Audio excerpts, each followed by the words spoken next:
Halo teman-teman semua, kita lanjutin lagi pada buku The Four Discipline of Execution. Kali ini kita akan masuk ke bab 3, membahas tentang Act on the Lead Measure, disiplin yang kedua ya.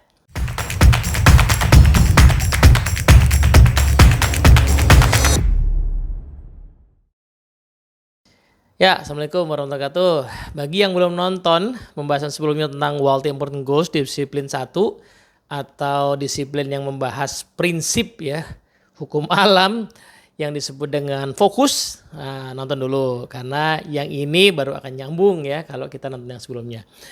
Nah, tapi sebelum masuk ke disiplin yang kedua, saya mau menjelaskan ulang dulu satu pemikiran yang adanya itu di Seven Habits. Jadi kita mesti maklumi ya, 4DX ini lahir dari organisasi namanya Franklin Covey, dan Franklin Covey itu sangat dijiwai oleh pemikirannya Stephen Covey tentang The Seven Habits of Highly Effective People. Nah, salah satu materi yang sangat inti di Seven Habits itu adalah habit 1, yang prakteknya salah satunya adalah fokus pada lingkaran pengaruh. Nah, ini mungkin agak dekat nanti dengan filosofi stoikisme ya, tapi kita nggak bahas itu saat ini ya. Jadi salah satu cara menjadi proaktif adalah berlatih untuk fokus pada hal-hal yang ada dalam kendali. Jadi Pak Covey itu menggambarkan kehidupan kita itu digambarkan dengan dua lingkaran. Lingkaran hal-hal yang di luar kendali kita atau tidak bisa langsung kita pengaruhi, sehingga hanya bisa kita keluhkan saja atau perhatikan saja, ya disebut sebagai circle of concern atau lingkaran kepedulian. Nah, orang yang terlalu banyak memikirkan hal itu akan menjadi orang yang reaktif. Jadi tidak bisa menciptakan kemajuan ya. Nah, orang yang bisa menciptakan kemajuan hanya orang yang proaktif, yang fokus pada lingkaran pengaruh, yaitu hal-hal yang bisa dipengaruhi. Kalau saya nggak bisa mempengaruhi cuaca Jakarta yang belakangan sering hujan dan mungkin bikin saya sakit, maka pastikan saya bawa payung, saya bawa jas hujan, saya aktivitas di dalam ruangan saja gitu ya. Ya itu tidak menghentikan hujannya, tapi minimal mengurangi kemungkinan saya kehujanan dan akhirnya sakit. Nah, misalnya begitu ya. Saya itu nggak bisa mempengaruhi secara langsung kenaikan gaji saya atau kenaikan pangkat saya gitu ya. Tapi saya bisa mempengaruhi kinerja saya supaya di atas rata-rata, kemampuan saya juga supaya di atas rata-rata, sehingga ada possibility lebih tinggi untuk saya bisa naik gaji atau saya bisa dipromosi. Nah, kira-kira gitu ya. Kenapa saya mau bahas itu dulu? Karena nanti eksekusi ternyata sangat dijiwai oleh prinsip itu. Jadi eksekusi itu kan ingat ya, 4DX ini eksekusi yang ingin membahas eksekusi yang butuh perubahan habit. Ya kan? Nah, tantangannya adalah kita tuh tidak mudah mengubah habit atau membangun habit baru, sehingga nggak mudah mencapai Multi Important Goals kita, karena memang segala inisiatif yang dibutuhkan untuk mencapai tujuan tersebut biasanya masih di luar kendali. Minimal buat kita gitu ya. Orang yang nggak biasa berolahraga lalu pengen punya goal tahun ini menurunkan berat badan misalnya, maka bagi dia sebenarnya turunnya berat badan itu seolah-olah masih di luar kendali. Beda ceritanya dengan orang yang sudah biasa ke gym, sudah biasa berolahraga rutin gitu ya, angkat beban dan sebagainya, sudah dalam kendali. Tapi kalau bagi yang baru mulai kan masih di luar kendali. Maka proses eksekusi menggunakan 4DX adalah proses untuk pertama-tama menyadari hal-hal yang di luar kendali, lalu cari yang di dalam kendali. Nah, gitu ya. Nah, dari disiplin 1 ke disiplin 2 tuh kayak gitu. Disiplin 1 kan fokus ya. Kita mempersempit fokus kita. Dari hal-hal yang terlalu luas, kita bikin fokus yang spesifik, dibuat from X to Y by when. Gitu. Kita pilih goal yang memang sangat penting dan sekaligus ingin ya hanya bisa dicapai kalau kita mengubah satu kebiasaan tertentu. Kita belum tahu nih habitnya apa. Kita hanya tahu bahwa kayaknya goal ini hanya bisa dicapai dengan mengubah habit tertentu. Nah, habit yang barunya itu yang adanya nanti di disiplin kedua ya. Disiplin kedua bunyinya adalah act on the lead measures. Ini judul ada maksudnya. Act itu artinya bertindak atau melakukan tindakan. Berarti habit 2 adalah habit yang mencari ya tindakan apa yang bisa melead kita mencapai goal. Tapi kenapa istilahnya lead measures? Ukuran-ukuran tindakan yang melead kita mencapai tujuan. Nah, karena gini ceritanya. Biasanya kalau kita punya goal, yang alamiah kita ukur supaya tercapai adalah memotong goal tersebut ya. Let's say biar gampang ya, 1 tahun satu company punya target mencapai revenue 1,2 miliar. Maka yang paling alamiah adalah memotongnya kan, per bulan berarti harus dicapai 100 juta gitu ya. Lalu dipotong lagi dari 100 juta per bulan, dipotong lagi berarti per minggu 25 juta gitu ya.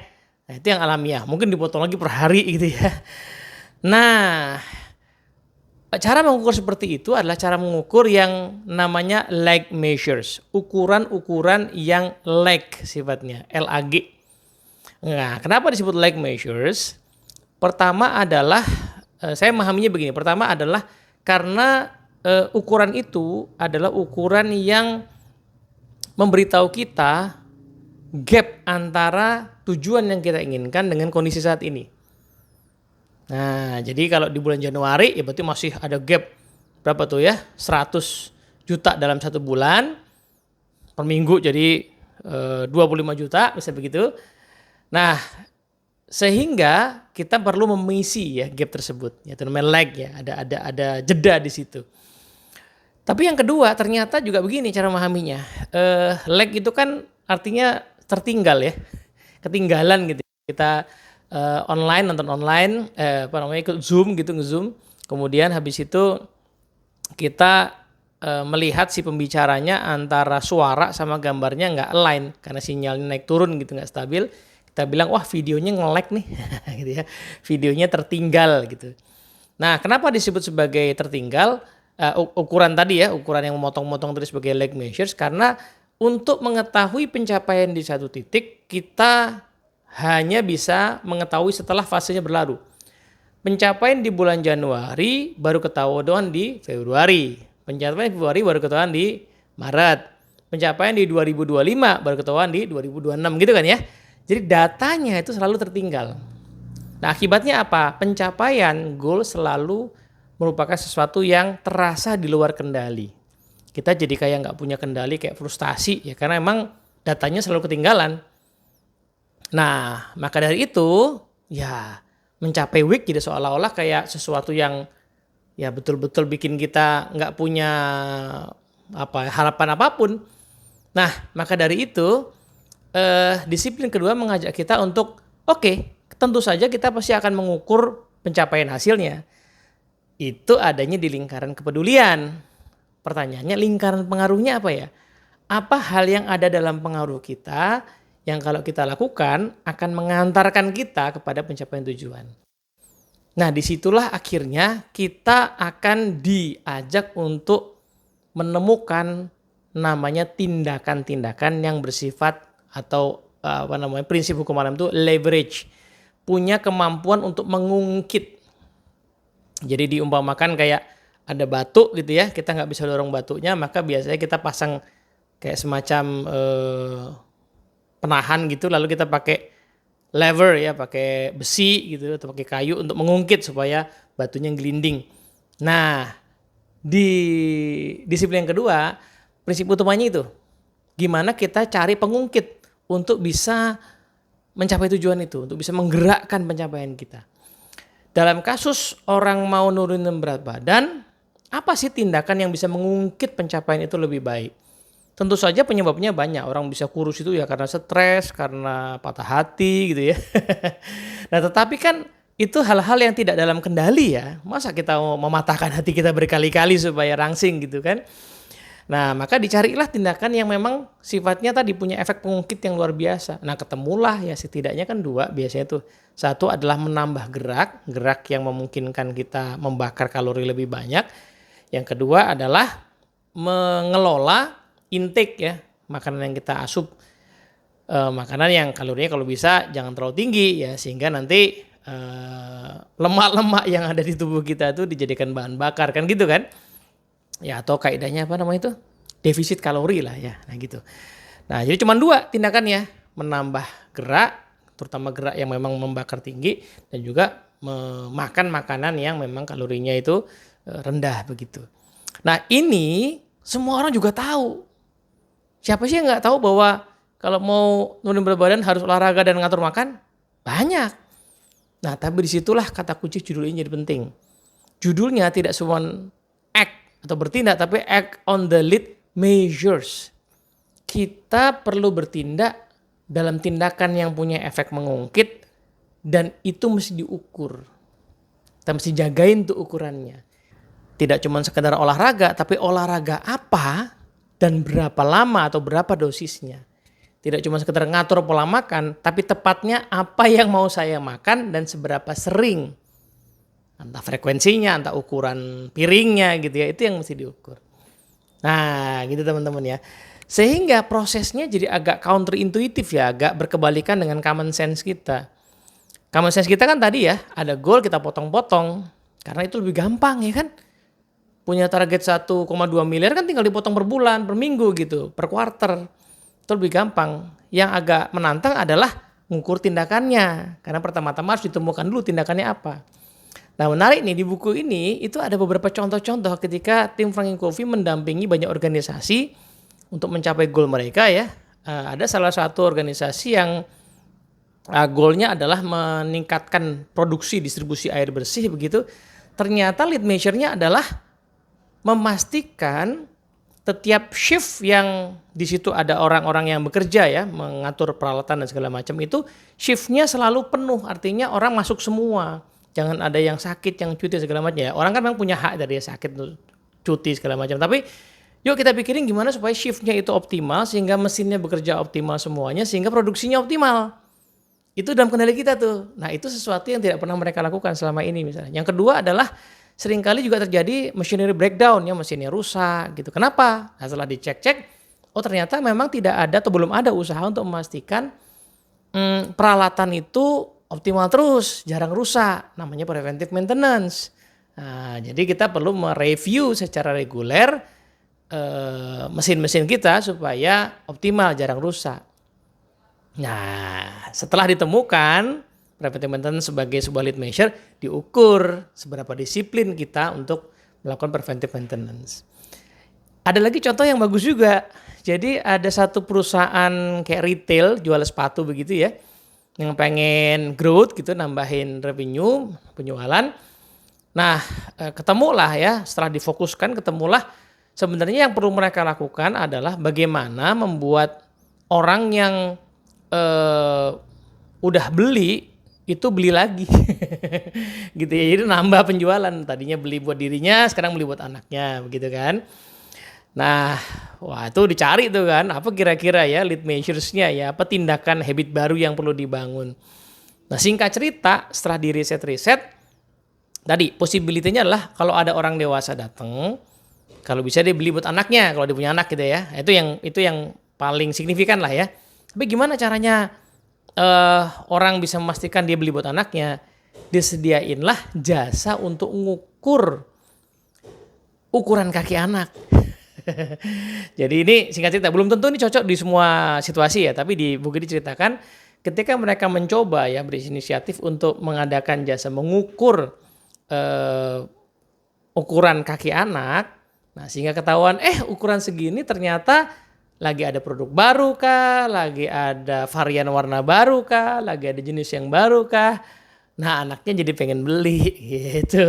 Jadi ketemulah tuh satu tindakan. Nah tinggal habis itu diukur seberapa disiplin para sales representatifnya, karyawannya ya, pelayan di toko itu untuk tadi begitu melihat ada orang dewasa bawa anak langsung ditawarin buat ngukur kaki. Nah, begitu diukur kakinya, di situ bisa ditawarin. Di situ dia bisa growth. Gitu. Nah, sehingga teman-teman kalau dilihat ya kaidahnya kembali ya ke soal bagaimana kita fokus pada hal yang bisa kita pengaruhi. Dan biasanya yang bisa kita pengaruhi adalah usaha kita, tindakan kita, ikhtiar kita. Kita perlu temukan usaha apa yang selama ini jarang kita lakukan. Kemungkinan dua ya. Satu, jarang kita lakukan. Kita tahu tapi jarang kita lakukan. Atau yang kedua, memang ternyata sama sekali nggak pernah kita lakukan. Nah, habis itu dicari ukurannya, dosisnya seberapa. Dalam kasus olahraga misalnya, olahraga apa kita cari dulu. Oh ternyata menurut riset olahraga yang bisa nurunin berat badan adalah jalan kaki selama 1 jam dengan BPM tertentu ya, kecepatan tertentu, minimal misalnya 3 kali seminggu. Nah, diukur deh tuh, dibangun habitnya. 3 kali seminggu itu kapan aja kita lakukan, diukur. Disiplin nggak? Gitu. Karena itu dalam kendali. Untuk mengurangi asupan yang kalorinya tinggi misalnya, ternyata tindakannya adalah melakukan persiapan menu yang mau saya makan setiap minggu misalnya. Minimal seminggu saya tuh makan makanan yang kalori rendah misalnya 3 kali seminggu atau 4 kali seminggu dulu deh. Kita bangun habitnya. Saya mau makan apa tuh artinya? Hari Senin saya makan ini, Selasa saya makan ini, Rabu saya makan ini. Nah, persiapan itu menjadi sesuatu yang bisa dilakukan dalam kendali kita dan itu bisa diukur. Pertanyaannya kemudian adalah gimana caranya kita menemukan? Kalau misalnya kita nggak tahu gimana? Tadi kan banyak cerita yang diriset ya, dicari tahu, diteliti. Ada beberapa cara ya. Yang paling gampang adalah kita coba benchmark ke organisasi lain atau tim lain. Ya, kadang-kadang kalau organisasinya luas, ada tim yang pencapaiannya bagus, atau melakukan riset terhadap orang-orang yang pencapaiannya bagus di atas rata-rata. Itu ngapain sih? Tindakan mereka yang berbeda dengan kita apa tepatnya? Apa yang dia lakukan dan tidak kita lakukan? Nah, tentu saja mungkin ada banyak alternatif, nanti dicari mana yang ada dalam kendali kita mungkin dilakukan di situasi kita. Yang kedua adalah kita bisa berkaca pada standar atau benchmark yang sifatnya standar di industri. Kadang-kadang ya, organisasi yang hasil pencapaiannya belum konsisten itu cukup mengacu kepada standar yang umum saja kok di industrinya yang sudah ada. Kadang-kadang industri punya asosiasi ya, asosiasi kesehatan, asosiasi industri penerbangan, asosiasi perbankan. Itu yang kita aja belum mencapai itu, standar itu aja belum kita lakukan. Ya kerjain aja dulu gitu.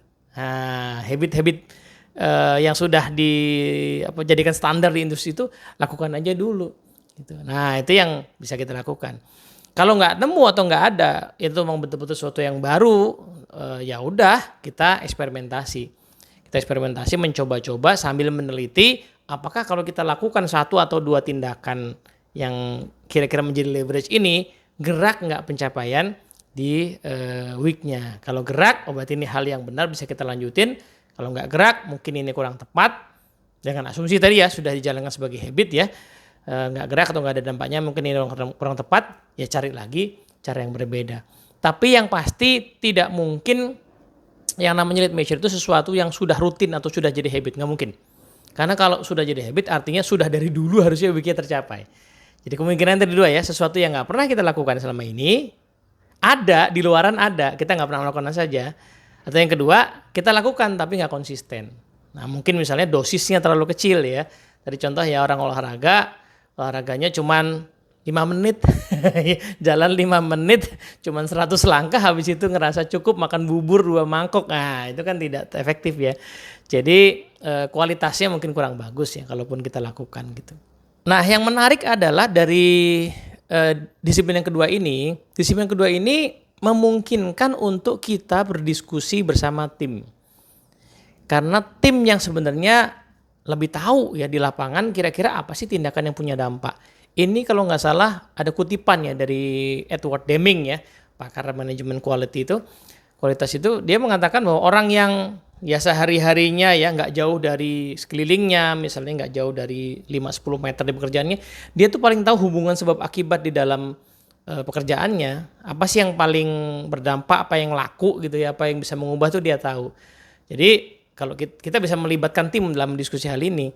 Bahkan ini yang sangat ditekankan sama Pak Stephen Covey ya, bahwa no involvement, no commitment. Justru kita pengen melibatkan tim untuk menemukan lead measure yang kira-kira paling tepat. Sebab yang namanya Wild Important Goals kan seringkali top down sifatnya ya. Kemarin ya seperti dibahas ya, lebih banyak itu memang WIG itu sifatnya top down, dari atas diturun ke bawah. Sehingga tim ya kayak nggak punya kendali kan. Nah kalau nggak punya kendali kan nggak engage juga. Nah tapi dalam lead measure tim punya kendali. Karena tim yang sebenarnya lebih mungkin tahu apa yang perlu dilakukan untuk mencapai hasil itu. Nah, gimana kalau kemudian setelah dicari-cari nggak ada tindakan yang bisa dilakukan dalam kendali kita untuk mencapai goal tersebut? Anggaplah kalimat itu benar, berarti jangan-jangan itu memang weak yang tidak realistis. Karena kalau direnungkan sebenarnya dalam banyak hal itu banyak yang bisa dilakukan. Ambil contoh ya, kita ambil contoh yang agak luas dulu saja. Sebagian besar orang Indonesia itu kan umat beragama ya, dan kebanyakan punya konsep surga neraka gitu ya. Pengennya kalau kita meninggal nanti habis itu kehidupan berikutnya masuk surga. Surga itu kan sesuatu yang kita belum pernah ke sana kan ya. Kita belum pernah ke sana, jadi kita juga nggak tahu yang akan betul-betul membuat kita masuk itu apa. Tapi pertanyaannya, apakah demikian? Apakah betul-betul kita tuh tidak tahu tindakan yang bisa mengantarkan kita surga? Kan nggak juga ya. Minimal kalau kita mau beragama, agama kita mengajarkan tindakan-tindakan yang bisa mengantarkan kita untuk masuk ke surga. Jadi surga itu sendiri masuk atau enggaknya di luar kendali kita. Jadi ya jadikan itu ultimate goal saja ya, yaitu mengubah status saya dari makhluk yang di dunia menjadi penghuni surga, itu WIG-nya gitu ya pada saat saya meninggal nanti. Tapi lead measure-nya adalah ya tinggal diikutin aja ajaran agama kita. Dalam Muslim misalnya kan minimal rukun Islamnya kan 5. Itu semua bisa diukur ya. Syahadat bisa terukur sekali seumur hidup ya kan, sholat bisa terukur, puasa bisa terukur, zakat bisa terukur, haji bisa terukur, kan minimal itu. Ya kalau itu udah jalan baik, tambahin lagi dengan amalan-amalan tambahannya juga semuanya relatif terukur. Semuanya relatif bisa dikategorikan ke dalam dua hal tadi. Sesuatu yang kita tahu tapi belum pernah kita lakukan sama sekali, kita bisa jadiin habit. Yang kedua, kita tahu pernah melakukan tapi tidak rutin. Nah, tinggal itu aja kemungkinannya. Tapi caranya masuk surga mah kita tahu juga gitu ya. Apalagi yang nggak dalam kendali kita, misalnya ya jodoh. Oke betul, jodoh memang tidak dalam kendali kita. Tapi kadang-kadang kalau ditelusuri ya, ketemu jodohnya memang di luar kendali. Tapi proses mencari jodohnya dalam kendali loh. Ya kan? Misalnya orang-orang yang belum ketemu jodoh, apakah memang punya habit misalnya untuk melakukan scanning terhadap kenalan-kenalannya yang sebenarnya potensial. Ya enggak juga sih, saya ya pasrah aja. Ya berarti kan sudah tahu caranya tapi belum dicoba kan. Oke, anggaplah sudah melakukan scanning ternyata enggak ketemu yang potensial. Ya tapi itu kan baru nyari di sekelilingnya aja. Apakah memang sudah ada usaha untuk keluar dari zona nyamannya, cari di tempat yang ada di luar ya, cari pergaulan baru, kemudian scanning lagi. Iya sih, tapi belum saya lakukan. Sebenarnya kan kita tahu ya. Ya betul, nanti ketemu jodoh apa enggak saya juga nggak tahu. Tapi usahanya, lead measure-nya kan juga seringkali belum dilakukan, belum jadi habit. Gitu. Nah dalam kasus saya misalnya saya sedang studi S3 itu kan nanti di ujung kan mesti menemukan satu yang namanya novelty ya. Keunikan dari penelitian kita. Itu ya tentu saja dosen pembimbing kita juga belum tahu, lawang temanya juga kita baru ya, kita cari yang baru. Pas saya baru kuliah sekarang juga nggak tahu itu akan ketemu apa enggak gitu ya. Tapi selalu ada hal dalam kendali apa? Ya melakukan risetnya itu. Apa konkret riset itu? Ya membaca segala bacaan yang kita bisa temukan di topik kita, kemudian menuliskan yang kita temukan, kemudian mendiskusikan dengan dosen pembimbing kita, atau mungkin merangkai menjadi paper kecil kemudian diseminarkan, dikirimkan. Proses itu memang tidak cepat, tapi ketika dilakukan 3, 4, 5 tahun, nah banyak meme mengatakan akan ketemu juga di ujung. Yang penting lakukan lead measures-nya, yaitu tindakan-tindakan tadi.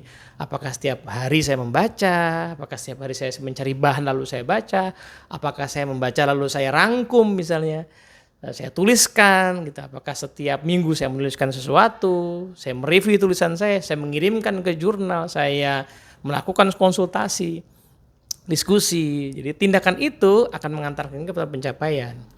Gitu. Jadi ini apa ya? Kelihatannya sederhana tetapi memang butuh dijadikan habit, makanya disebutnya sebagai disiplin.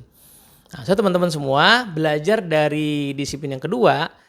Kalau kamu sudah punya goal dan pengen mencapai goal itu, satu ya, disiplin satu kan kita belajar, fokus aja, bikin ukuran. Tapi kalau udah seperti itu, carilah tindakan yang bisa menjadi pengungkit. Lalu tekuni, ukur, cari ukurannya, jadikan itu habit, lalu lihat dampaknya kepada pencapaian. Kalau cocok lanjutin, nggak cocok jadi ganti. Gimana caranya kita bisa mengevaluasi cocok nggak cocoknya? Disitulah nanti akan kita butuhkan yang namanya disiplin yang ketiga, Create a compelling scoreboard. Data-data yang kita kumpulkan dari lead measure dan lag measure itu akan bisa membantu kita evaluasi, oh ini tindakan cocok, lanjutin, oh ini nggak cocok, sebaiknya kita ganti.